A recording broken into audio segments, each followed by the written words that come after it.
ఆడొక buffoon గాడు. అంబటి రాంబాబు కూడా jeans pant మేఘనా అని ఏంటది, వాటి గురించి కూడా మనం మాట్లాడేది.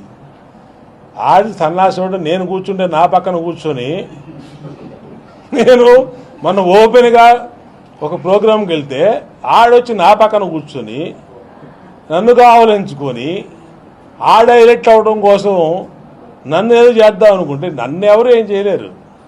నేను ఉన్నట్టు సీక్రెట్గా ఇలాగా రూమ్ లో మాట్లాడలా, ముసుగేసుకుని మాట్లాడలా, ఓపెన్ గా మాట్లాడా. ఎమ్మెల్యే అనేవాడు ఏమీ చేయలేడండి, వాడికి ఎటువంటి అసలు హక్కులే ఉండవు. ఎమ్మెల్యే ఏం చేయగలడంటే అసెంబ్లీలో ఏదైనా బిల్లు పెట్టినప్పుడు ఆ బిల్లుకి ఎగనెస్ట్ గానో ఫేవర్ గానో ఓటు చేయగలడు. That is the one thing he can do. ఒక రేషన్ కార్డు ఇవ్వాలన్నా కూడా ఎమ్మెల్యేతో పని లేదు అసలు. దానికి రాజ్యాంగ వ్యవస్థ అంతా ఉంటుంది. వీళ్ళు ఉన్నా లేకపోయినా ఆ వ్యవస్థ పనిచేస్తానే ఉంటది. కాకపోతే వీళ్ళు ప్రతిదీ వీళ్ళ కంట్రోల్లో తీసుకోవడం. అంటే పవర్ లేనివాడికి పవర్ ఇచ్చారు. అసలు వాడికి పవరే లేదు. నోరు తిరుగుతుంది కదా అని రాగి అనేకూడదు. దాని తర్వాత నా చేయి తిరుగుద్ది.